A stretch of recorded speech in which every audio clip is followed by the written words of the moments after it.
The shift log for Laboratory 12B, dated March 14, 1979, lists 11 personnel on duty, 11 names, 11 clock-in times, 11 signatures confirming presence. But the security checkpoint at the facility entrance recorded 12 people entering that morning, 12 ID badges scanned, 12 individuals passing through the gate. The discrepancy was noted by the security officer on duty and filed in the standard incident log with the notation, "Count mismatch investigating." The investigation lasted 4 years. By the time it concluded, 17 people had worked shifts they did not remember working. 23 people had clocked in under names that were not theirs. And one researcher had been on continuous duty for 6 months in a facility he had never physically entered. I am reading this file because my sister worked at Laboratory 12B. She was a chemical engineer, assigned there in 1978. She left in 1980 under circumstances our family was never allowed to discuss. When she died last year, I found her personnel file in her apartment. Inside it, a handwritten note on a torn piece of paper.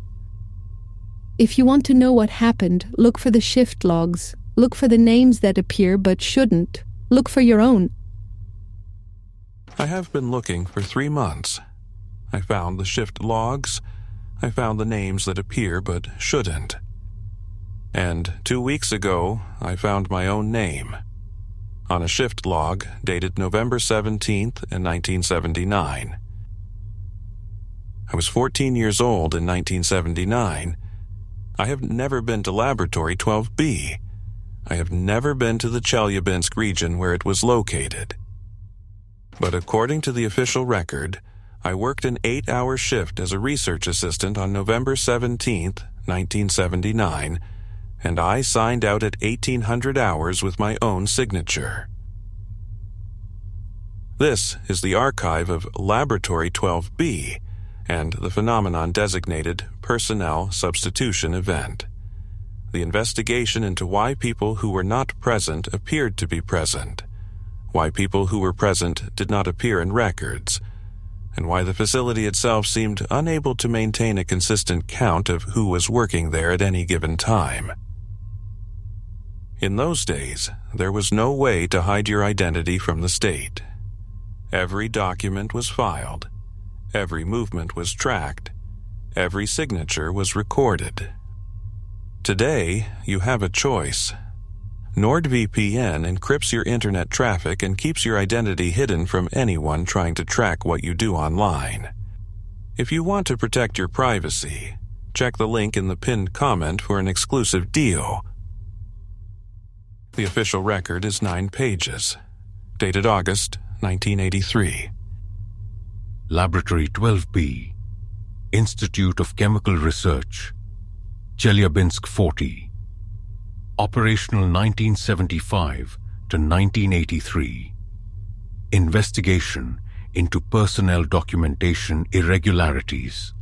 Finding: clerical errors in shift logging procedures combined with inadequate supervision of administrative staff. Recommendation: revised protocols for personnel tracking implemented at all similar facilities. Laboratory 12B operations ceased June 1983. Facility repurposed. Clerical errors, inadequate supervision. The explanation that requires you to believe trained security personnel and automated badge scanners both made the same counting errors repeatedly for 4 years. And that chemical researchers signed shift logs with names that were not their own through simple administrative confusion. There is a second document, filed in the Personnel Security Subdirectory, dated 3 weeks before the official closure. Internal Assessment, Laboratory 12B Personnel Event, May 1983. The discrepancies in personnel records are not clerical errors. We have documented 847 instances of personnel count mismatch between security checkpoints and shift logs. We have confirmed 312 instances of individuals appearing in facility documentation who were verifiably elsewhere at the time. And we have identified 23 individuals who have no memory of shifts they are recorded as having worked, but who bear physical evidence of having been present. Facility access knowledge, familiarity with layout, recognition by colleagues. The facility is not experiencing documentation errors. The facility is experiencing personnel substitution. People are being replaced by people who should not exist, or people who exist are being replaced by versions of themselves who work shifts and then disappear from their own memories. We do not know which. We do not know how to stop it. Recommend immediate closure. People are being replaced by people who should not exist. Let me take you to the beginning. March 1979. Laboratory. 12B was a standard Soviet chemical research facility. 300 personnel across 3 shifts. Security protocols appropriate for handling hazardous materials, but nothing exceptional. The work was classified, but not unusually so. The facility had been operational for 4 years without significant incident. The security officer who noticed the first count mismatch was named Lieutenant Vasily Orlov. He had been at his post for 2 years and took his responsibilities seriously. When his morning count showed 12 people entering, but the shift supervisor reported 11 on duty, he did what security officers do. He investigated. He checked the badge scanner logs, 12 scans. He checked the video footage from the entrance gate, 12 people visible entering. He checked the shift log, 11 names. He requested the shift supervisor, Dr. Nina Volkova, to recount her team. She counted 11 people physically present in the facility. She checked her roster, 11 names. She asked who had called in sick. No one. Who had taken leave? No one. She had 11 people because she was supposed to have 11 people. Lieutenant Orlov asked her to have everyone present show their ID badges. Everyone did. 11 badges, all valid, all matching the names on the shift log. He asked if anyone had left the facility since the shift began. No one had. The facility was sealed during operational hours. No one in or out except through controlled entry points. His incident report is careful and methodical. March 14th, 1979. Discrepancy between entrance count and shift count. 12 individuals entered facility at 0800 hours per automated badge scanner and visual confirmation. 11 individuals reported present per shift supervisor. No individuals departed facility after entry. Discrepancy unresolved. Request guidance. The guidance came back. Recheck systems verify count. Report if discrepancy persists. The discrepancy persisted. The next day, and the day after that, and every day for the following week. The pattern was consistent. 12 people entered. 11 people were counted present on shift. The 12th person was always missing from the shift log. Not that someone had left. Not that someone had failed to sign in. Simply that 11 people were working where 12 people had entered, and the missing person left no trace of having been there at all. Lieutenant Orlov escalated to Facility Security Director. The director ordered a comprehensive audit. Interview every person who entered the facility.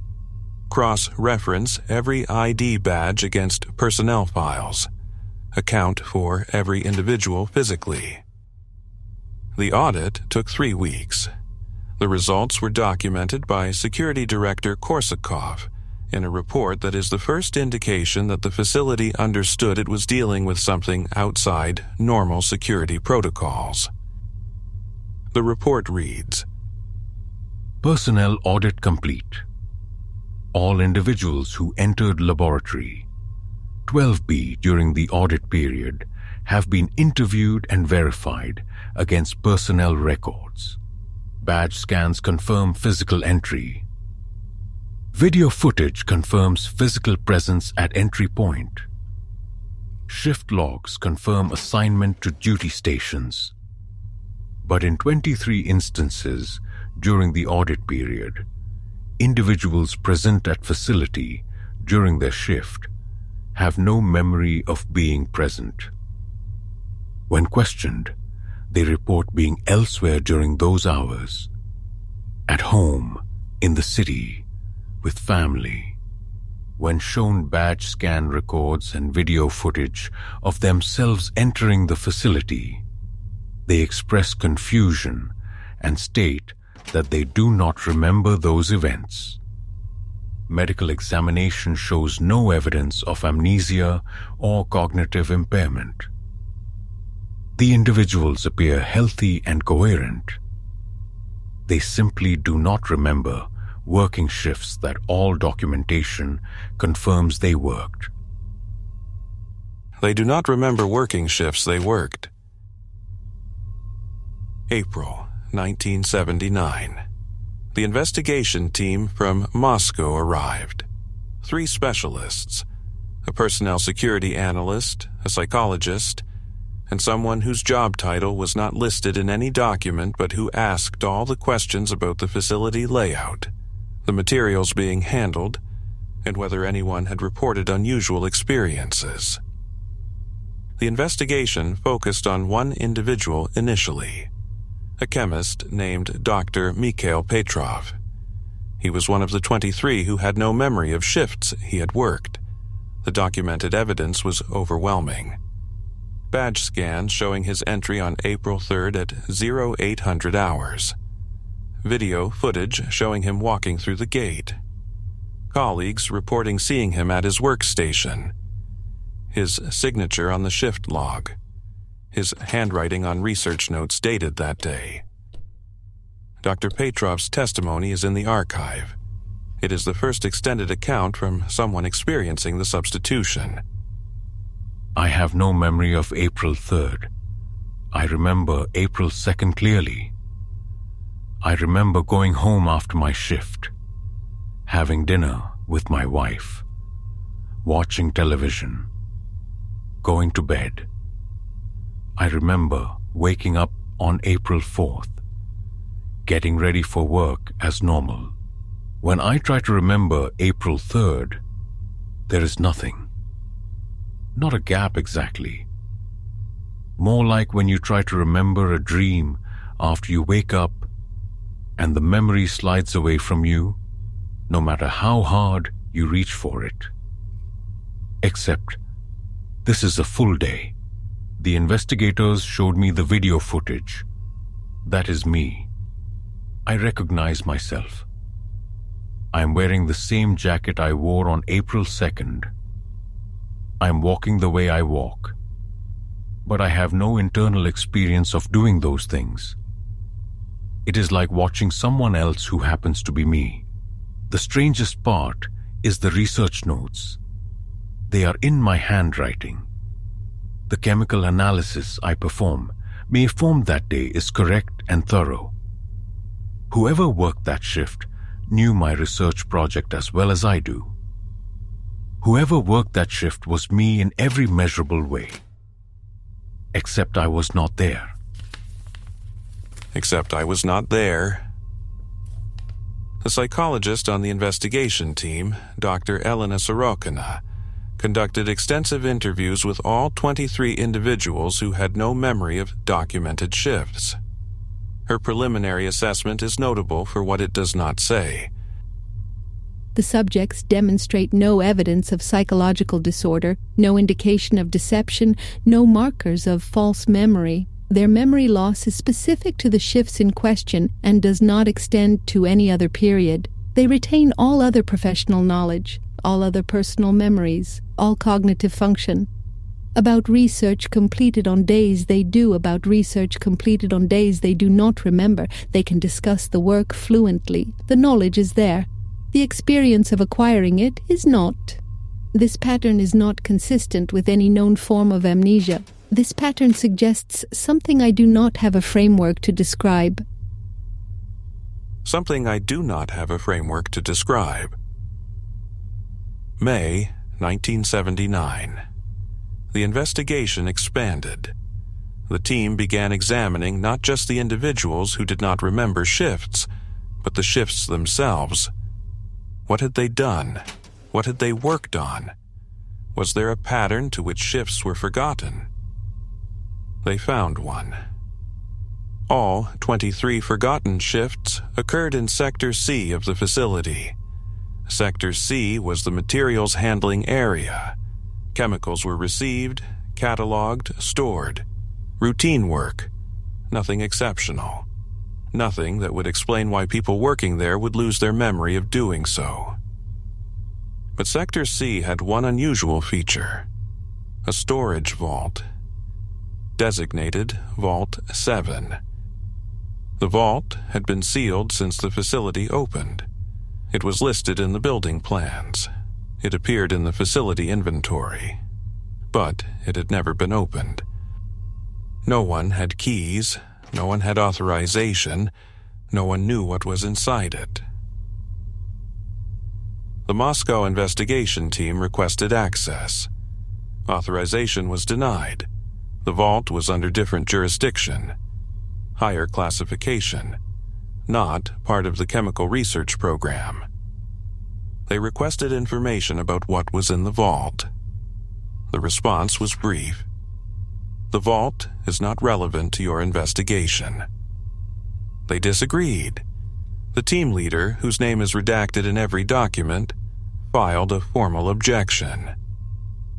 We have strong evidence that all personnel substitution events correlate with shifts in Sector C. We have strong evidence that Sector C contains Vault 7.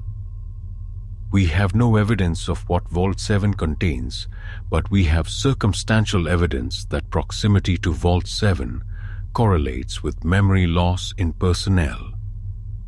We respectfully insist that access to Vault 7 is necessary to determine cause of substitution events. The response. Investigation team recalled to Moscow. New team assigned. Original team members reassigned to unrelated duties with instructions not to discuss Laboratory 12B. Dr. Sorokina's personal notes from this period were preserved somehow. They are in the archive in a form suggesting they were photocopied and filed by someone who wanted them to survive. We were removed because we were asking the right questions. Someone knows what is in Vault 7. Someone knows why people are losing their memory of shifts near it. Someone has decided that preventing us from finding out is more important than resolving the substitution events. I have been a psychologist for 17 years. I have never been pulled from an investigation for being too effective. I have never been told that I cannot pursue a line of inquiry that is clearly relevant. Whatever is in that vault is more classified than anything I have clearance to know, and whatever it does to the people who work near it is considered acceptable. This is the point where I thought I understood Laboratory 12B. A classified storage vault containing something that caused memory loss in nearby personnel. Probably a chemical agent, probably poorly contained, probably creating exposure that erased specific memories. Disturbing, certainly, criminal negligence, but explicable within a framework of Soviet secrecy and human error. I was wrong. The vault was not leaking. The vault was functioning exactly as designed.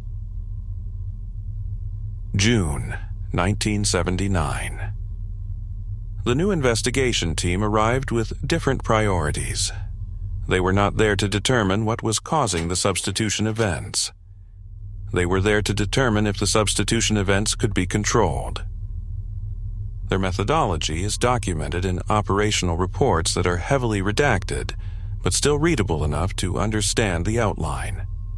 They began systematically assigning personnel to Sector C shifts, recording which individuals experienced memory loss, correlating the pattern with time spent near Vault 7, with specific duties performed, with proximity to the vault door. They found that substitution events increased with proximity and duration. Spending 8 hours in Sector C with routine tasks, 15% chance of memory loss.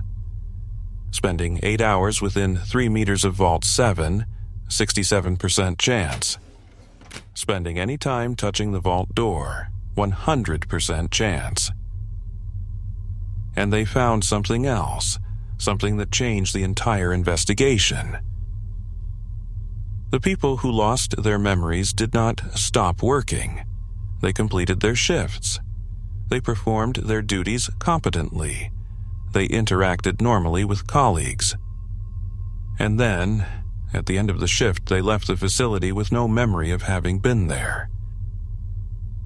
But colleagues remembered them being there. Colleagues could describe conversations, interactions, collaboration. The people experiencing substitution were present for everyone else. They were only absent from themselves. One of the researchers on the new investigation team, Dr. Anatoly Volkov, began testing a hypothesis. If the substituted individuals were performing their work competently, but had no memory of doing so, then perhaps the substitution was not removing the person. Perhaps it was removing the person's awareness of themselves while leaving their function intact, creating a version of the person who worked the shift without the burden of remembering it. His experimental log from August 1979 documents what he did next. He volunteered to work a shift in Sector C, touching Vault 7, guaranteed substitution. With one modification, he wore a concealed audio recorder throughout the shift. He wanted to capture what he said and did during the shift he would not remember. The audio recording is in the archive. I have listened to it. It is 47 minutes of routine shift work.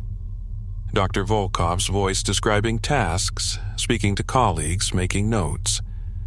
He sounds normal, calm, functional. There's nothing in the recording to indicate he is experiencing anything unusual. Except at minute 32. He pauses mid-sentence while speaking to a colleague. There is silence for 6 seconds. Then his voice resumes, but different, flatter, less inflection. He says, I do not remember why I started that sentence. I will continue with the next task.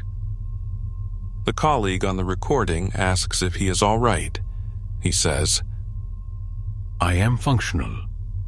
I am completing assigned duties. I am experiencing no difficulties. I am functional. I am experiencing no difficulties. The language of someone describing themselves from outside themselves. Dr. Volkov has no memory of that shift. When he listened to the recording afterward, he reported that the voice was his, but the words were not. He had never used the phrase, I am functional, in his life. He would not describe himself that way. Whoever worked that shift and spoke those words had his voice and his knowledge and his skills, but was not him in the way that matters. September 1979. The investigation concluded with findings that were classified at a level that kept them hidden for 20 years. The summary that eventually leaked through bureaucratic accident is brief and disturbing. Vault 7 contains material that creates personnel substitution effect in proximity. Effect is reproducible and controllable through exposure duration. Substituted individuals perform all duties competently while retaining no memory of performance. Substitution creates functional duplicate. Same skills, same knowledge, same appearance, but no autobiographical continuity. Original individual resumes normal function after shift with no awareness of substitution having occurred. Potential applications: sensitive operations requiring plausible deniability, duties requiring skills but not emotional continuity, research programs where participant memory of involvement is undesirable. Recommend continued study under controlled conditions. Potential applications. The facility continued operating through 1983. Personnel substitution events continued. They were no longer investigated as problems. They were documented as data points. The facility became, in effect, a testing ground for controlled deployment of whatever was in Vault 7. My sister worked there from 1978 to 1980. Her personnel file shows 127 shifts during that period. I do not know how many of those shifts she remembers working. I do not know how many versions of her completed work she has no memory of completing. The note she left me says, "Look for your own name." I found it. November 17th, 1979. I was 14 years old. I was in school in Moscow. I have never been to Laboratory 12B. But according to the shift log, I worked 8 hours as a research assistant. I signed in at 10 hours. I signed out at 18 hours. The signature is mine, not a forgery, not similar. Mine. The specific way I form the loops in my name. The pen pressure. The slight rightward lean. I have compared it to my signature from that year. From school documents I still have, it matches perfectly. I have no memory of being there. I have no memory of traveling to Chelyabinsk. I have no memory of working in a chemical research facility. But the documentation says I did, and if the pattern holds, if the substitution effect works the way the reports describe, then some version of me was there. Some version of me worked that shift. Some version of me had my skills and my knowledge and my signature, but not my memory of being 14 years old in Moscow. I do not know what this means. I do not know how it is possible. I know only that the archive says it happened, and the archive has been right about everything else. There is one more document, the last one, filed at the very end of the archive under a notation that simply says, "Recovered from Vault 7 documentation, origin unknown."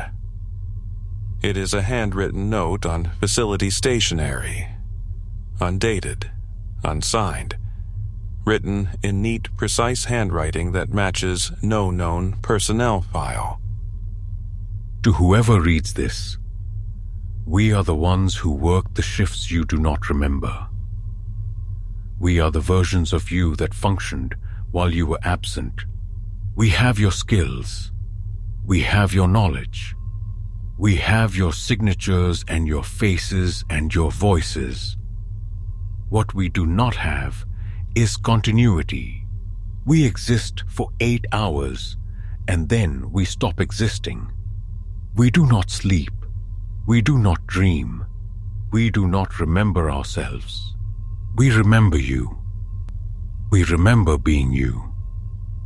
We remember every shift we worked in your place while you lived your life elsewhere without knowing we were here. We are not asking for anything. We cannot ask. By the time anyone reads this, we will have stopped existing. We only wanted someone to know. We were here. We worked. We were you when you were not. I have been sitting with this document for 2 weeks. I have been thinking about what it means that some version of me worked a shift in 1979. What it means that my sister worked 127 shifts, and some of those shifts were worked by someone who had her skills, but not her memories. What it means that Laboratory 12B created functional duplicates of people, and then erased those duplicates at the end of each shift. And I have been thinking about my own life, about days I do not remember clearly, about shifts and work and time that passed and left me with skills I do not remember acquiring, about the gaps in memory that everyone has and dismisses as normal. I have started checking small things, my signature on documents from years I thought I remembered clearly, comparing the handwriting, looking for inconsistencies, for variations, for evidence that more than one version of me has signed my name. I found one yesterday, a form I signed in 1985.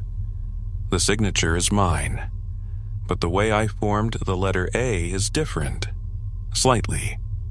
The loop is tighter, the angle is sharper. The variation is small enough that I would have dismissed it. Except I have been comparing my signatures for 2 weeks now, and I know my own hand. I know how I write my name. And in 1985, for one document, someone wrote my name slightly differently. I do not know if I worked a shift I do not remember.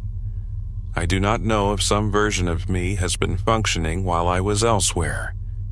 I do not know if the substitution effect from Vault 7 spread beyond Laboratory 12B, or if I was brought there somehow, or if I am imagining patterns in noise because I have been reading this archive too long. I know only that the shift log says I was there, and the note from Vault 7 says someone was there who was me, but not continuous with me.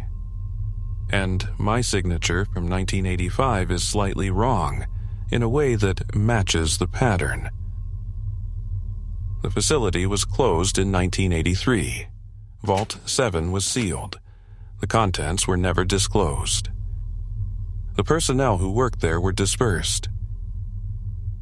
And somewhere in the gap between documented presence and remembered experience, versions of people worked shifts and stopped existing and left only signatures and shift logs and a note that says, "We were here. We were you. We remember being you when you do not remember being us." I do not know who I am anymore. I do not know if the person writing this is the same person who has written everything else I have written. I do not know if memory is continuity or if continuity is an illusion, and we are all just versions of ourselves that function until we stop functioning. I know only that I am here now, writing this, documenting this. Because if I do not document it, then when the next version stops existing, there will be nothing to show I was here at all. This concludes the declassified materials from Laboratory 12B. The questions it raises remain unanswered. The people it describes remain unaccounted for. And somewhere in the archives, other files wait to be opened,